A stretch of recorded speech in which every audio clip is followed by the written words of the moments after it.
Hello students, welcome to chemistry class. So this is part 3 of chapter 2 solutions of class 12 chemistry. तो इस part में हम study करेंगे about the ideal and non ideal solutions. अब ideal और non ideal solutions क्या हैं? Ideal solution की हम यहाँ से डेफिनेशन करेंगे. It may be defined as a solution which obeys the Raoult's law exactly over the entire range of concentration. मतलब कि वो सॉल्यूशंस जो रॉल्स लॉ को ओबे करते हैं उसको किसी भी कंसंट्रेशन के ऊपर, रेंज के ऊपर, उसकी मतलब उसकी वैल्यू कुछ भी हो सकती है, किसी भी रेंज पे अगर वो इस रूल को फॉलो करेंगे तो उसको हम क्या बोलेंगे? Ideal solutions. सो सबसे पहले ये जान लें कि what is Rawls law. So Rawls law की डिफाइन होती है students, at a given temperature, मतलब एक पर्टिकुलर टेम्परेचर के ऊपर जब हम वोलेटाइल लिक्विड्स लेते हैं. वोलेटाइल लिक्विड्स वो होते हैं जो इजीली आपस में मिक्स हो सकते हैं. For a solution of volatile liquids partial vapour pressure, मतलब वेपर प्रेशर की वैल्यू जो होगी हर एक कंपोनेंट के सोल्यूशन में. अगर सोल्यूशन में दो कंपोनेंट्स है, जैसे कि हमें पता है कौन से कंपोनेंट्स होते हैं, एक होता है सोल्यूट, दूसरा होता है सॉल्वेंट. तो इसमें क्या करेंगे, पार्शियल वैल्यू इसकी और पार्शियल वेपर प्रेशर की वैल्यू इसकी, वो किसके इक्वल होएगी? इन दोनों के प्रोडक्ट्स के इक्वल होएगी. Of the vapour pressure of the pure component and its mole fraction. तो हम इसको फॉर्मूला ऐसे भी लिख सकते हैं. सपोज करो अगर ए और बी, हमने इस वैल्यू में ए जो है वो दो वोलेटाइल लिक्विड्स लिए, ए और बी, तो बाइनरी सोल्यूशन है ये बेसिकली. और वोलेटाइल लिक्विड्स जो हैं ए और बी से डिनोट करे हुए हैं और मोल फ्रैक्शन की वैल्यू एक्स ए और एक्स बी से डिनोट करी हुई है. तो जो प्रेशर है, वेपर प्रेशर, उसको पी ए और पी बी से denote. So according to Raoult's law क्या फॉर्मूला बनेगा? P A is equal to P naught A into x A. अब जो पी ए और पी बी है ये हमने अभी पढ़ा है, इनको क्या बोल देते हैं हम? Vapour pressures of the components, right. तो पी नॉट ए क्या है? जो हमने प्योर कंपोनेंट का लिया हुआ है vapour pressure, into mole fraction of the A component. अगर ए के लिए करेंगे तो P naught A into x a. Product क्यों लिया? क्योंकि हमने अभी पढ़ा है कि वो ईच कंपोनेंट जो है उसका पार्शियल वेपर प्रेशर किसके इक्वल होता है? Product of the vapour pressure and its mole fraction. इसी तरह हम पी बी का लेंगे, P naught B into X B. तो पी नॉट ए जो है वो प्योर कंपोनेंट के लिए हम यूज़ करते हैं, उनके ये सिंबल्स दिए हुए हैं. तो यहाँ से हम इजीली फाइंड आउट कर सकते हैं पी और पी बी की वैल्यू. अगर हम इन दोनों का टोटल देखें तो वो क्या आता है? P is equal to P A plus P B, मतलब दोनों का जो पार्शियल प्रेशर होएगा वो इक्वल होएगा दोनों के प्लस करने पे, ऐड करने पे, एडिशन पे. So substituting the values of P and P B we get. तो अगर हम इसमें वैल्यूज़ पुट कर दें तो हम इजीली फाइंड आउट भी कर सकते हैं. पी, अगर हमने टोटल वेपर प्रेशर निकालना है तो पी ए की वैल्यू पुट कर दो P naught A into X C, P B की पुट कर दो plus P naught B into X B, right. इसी तरह हम जो मोल फ्रैक्शंस हैं उन दोनों का टोटल भी कर सकते हैं. हमें पता है दोनों का जो टोटल करेंगे तो वो यूनिटी के इक्वल होता है, दैट इज इक्वल टू 1. तो अगर हमने एक्स ए का निकालना है 1 माइनस एक्स बी भी हो सकता है, एक्स बी का निकालना है 1 माइनस एक्स सी भी हो सकता है. तो आगे ये इसकी डेरिवेशंस दी हुई हैं छोटी सी, आपने जस्ट फॉर्मूला करना है और इनका एक एक आगे ये वाला स्टेप कर लेना है बस. तो अब आइडियल और नॉन आइडियल सॉल्यूशंस की मैं आपको डेफिनेशन बता रही थी. तो उसमें आइडियल सॉल्यूशन कौन से हैं? जो कि रॉल्स लॉ को अच्छे से फॉलो करें, ऑबे करें, exactly over the entire range of concentration. Concentration की रेंज कोई भी दी हो सकती है, तो उसके ऊपर अगर ये फॉलो करते हैं तो उसको आइडियल सॉल्यूशंस बोलते हैं. फॉर एग्जाम्पल यहाँ पे according to the Raoult's law partial vapour pressure दिया है दो कंपोनेंट्स का, may be given as P A is equal to P naught A into x A और P B is equal to P naught B X B. ये formula हमने पीछे से उठाए थे अभी. तो टोटल वेपर प्रेशर अगर हमने निकालना हुआ तो वो किसके इक्वल होएगा? P is equal to P A plus P B is equal to P naught X A plus P naught B X B. ये फॉर्मूलाज भी हमने पीछे से लिए हुए हैं, तो ये आपको याद करने हैं. The ideal solutions have also the following characteristics. अब इनके अलावा और कौन कौन से वहाँ पे कैरेक्टरिस्टिक्स दिए होते हैं? तो दो मेन कैरेक्टरिस्टिक्स है. सबसे पहला है कि heat change on mixing is zero. मतलब जब भी हम हीट चेंज करते हैं मिक्स करने पे तो उसकी वैल्यू क्या होती है? ज़ीरो होती है. जैसे कि हीट जितनी भी हमने यूज़ करी, एल डेल्टा एच से हम उसको, एच से हम हीट को डिनोट करेंगे, डेल्टा का मतलब होता है चेंज इन हीट. तो मिक्सिंग पे जो भी चेंज आता है that is equal to zero. तो ये इसकी वैल्यू होती है. ये पहली कंडीशन है इसकी. Since there is no change in magnitude of the attractive forces in the two components present. So क्योंकि दोनों में उनके अट्रैक्टिव फोर्सेज में कोई चेंज नहीं आता, इसके लिए जो डेल्टा मिक्सिंग एच की वैल्यू भी होती है वो भी क्या होती है? ज़ीरो होती है. नेक्स्ट आ गया, नेक्स्ट कैरेक्टरिस्टिक है इसका, पहला था हीट चेंज, दूसरा है वॉल्यूम चेंज और मिक्सिंग इज जीरो। मतलब जो वॉल्यूम चेंज भी आता है वो भी जीरो ही आता है। क्यों? The volume of the solution is the sum of the volumes of the components. मतलब टोटल वॉल्यूम निकालनी है तो दोनों कंपोनेंट्स के वॉल्यूम को ऐड कर देंगे हम before mixing, so there is no change. तो उसकी वजह से कोई चेंज नहीं आता। अगर इसमें एग्जाम्पल भी लें तो सपोज करो अगर हमने 100 सेंटीमीटर क्यूब ऑफ बेंजीन लिया विद टॉल्यूइन, बेंजीन का फॉर्मूला आपको पता है, दैट इज़ ये होता है सिंबल इसका, और जो टॉल्यूइन होता है उसका क्या होता है CH3। तो इन दोनों को हमने मिक्स करना है। इसकी वैल्यू भी हमने कितनी ली है 100 सेंटीमीटर क्यूब, और इसकी भी कितनी ली है 100 सेंटीमीटर क्यूब। सो जब हम दोनों को हम ऐड करते हैं there is no change in volume on mixing. So इसको हम ऐसे लिख सकते हैं delta V mixing is equal to zero. So it has been notice that solutions generally tend to become ideal when they are dilute. तो जो ज़्यादातर जो सोल्यूशंस होते हैं वो तभी आइडियल माने जाते हैं जब उनको हम डाइल्यूट करते हैं, मतलब उनमें वाटर ऐड करते हैं या सॉल्वेंट ऐड करते हैं। तो जब हम उसके ऐड करेंगे तभी वो आइडियल सोल्यूशंस बनेंगे, अदरवाइज नहीं होंगे। सो करैक्टरिस्टिक्स जो हैं उनको अगर हम सम अप करें तो इसकी दो कंडीशंस होती हैं आइडियल सोल्यूशंस की। पहली तो है delta H mixing should be zero, दूसरा delta V mixing should be zero, और तीसरा it must obey the Raoult's law, जो हमने अभी पीछे फॉर्मूला करा है P is equal to P0 A into x A, right. So ये 3 कंडीशंस आपको याद रखनी है फॉर द 1 मार्क क्वेश्चंस और 2 मार्क क्वेश्चंस हमेशा वेरी शॉर्ट में ये पूछे जाते हैं। Next examples of the ideal solutions.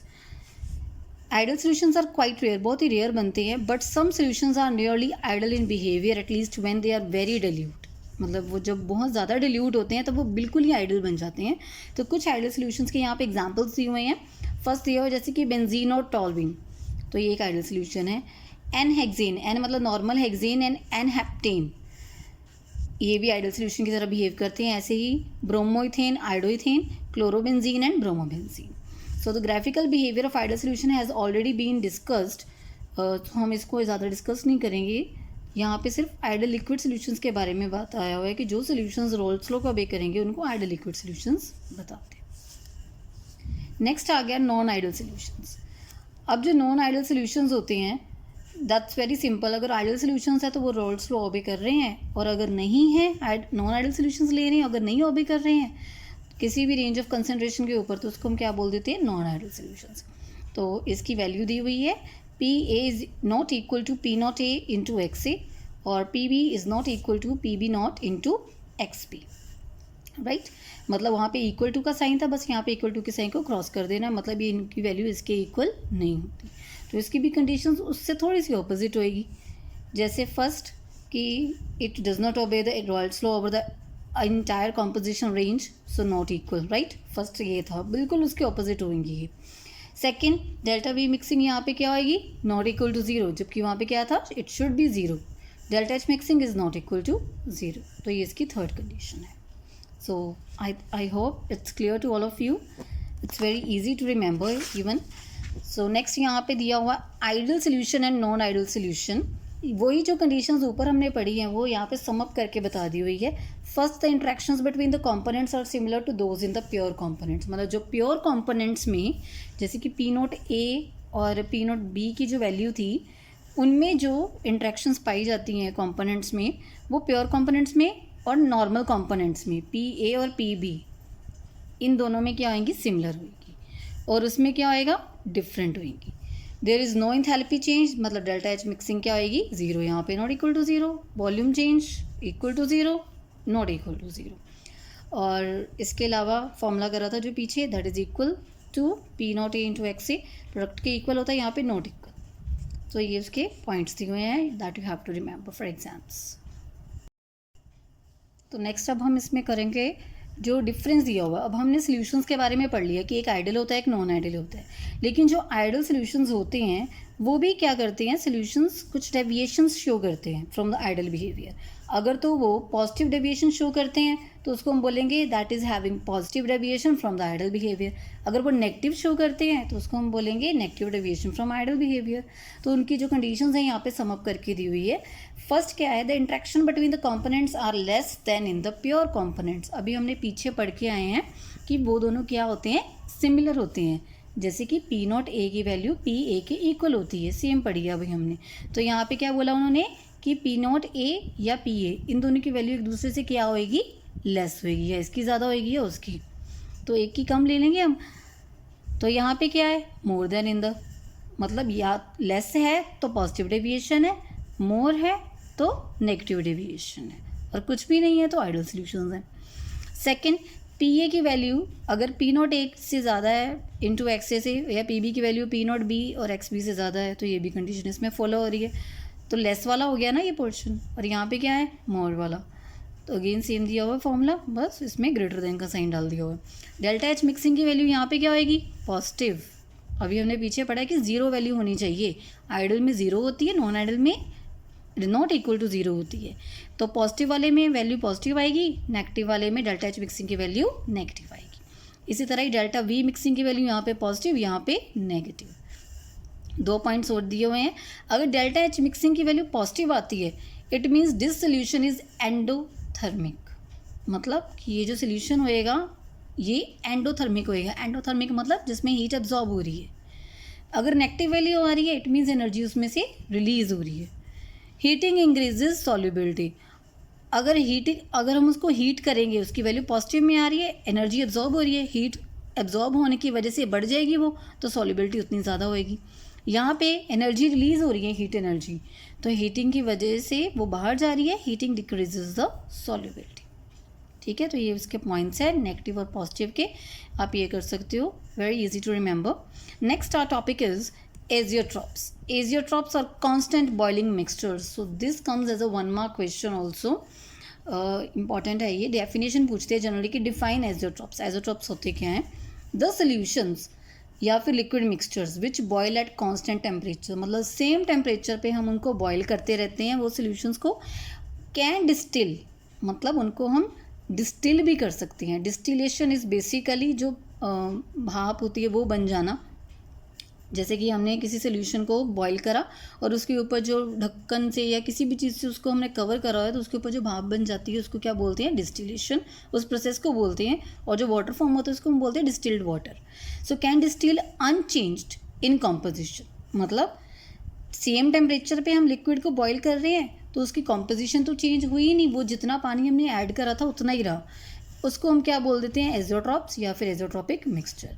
और अगर ग्रीक में इसका मीनिंग देखें तो बॉइलिंग विदाउट चेंज, मतलब बॉयल तो करा ना, तो वो पानी कम हुआ, ज़्यादा तो हो ही नहीं सकता था, तो कम नहीं हुआ, उसकी वॉल्यूम नहीं चेंज हुई।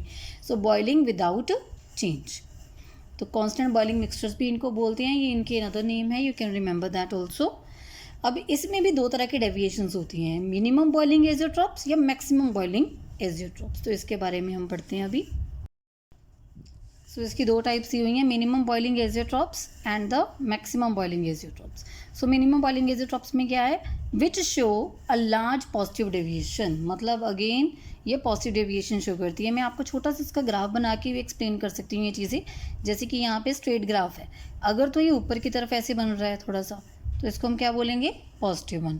और अगर ये नीचे की तरफ बन रहा है तो इसको हम क्या बोलेंगे, नेगेटिव 1। तो जो लार्ज पॉजिटिव डेविएशन शो करते हैं रोल्स लॉ से, from the minimum boiling azeotrope at a specific composition, मतलब लार्ज पॉजिटिव डेविएशन शो करने वाले क्या करेंगे, मिनिमम बॉइलिंग एजियोट्रॉप्स मिक्सचर्स बनेंगे। For example ethanol water mixtures obtained by fermentation of sugar, मतलब जब भी हम शुगर को फर्मेंट करते हैं तो उसमें से अल्कोहल और वाटर का जो मिक्सचर बनता है, ऑब्टेन्ड होता है, तो वो वाटर में ज़्यादा होता है। Fractional distillation gives a solution containing approximately 95% by volume of ethanol, मतलब उसमें इथेनॉल की वॉल्यूम कितनी होती है, 95%। Once the composition has been obtained the liquid and the vapour have the same composition, मतलब अगर हमने टोटल उसको निकाल लिया वहाँ से तो उसकी कॉम्पोजिशन सेम रहेगी।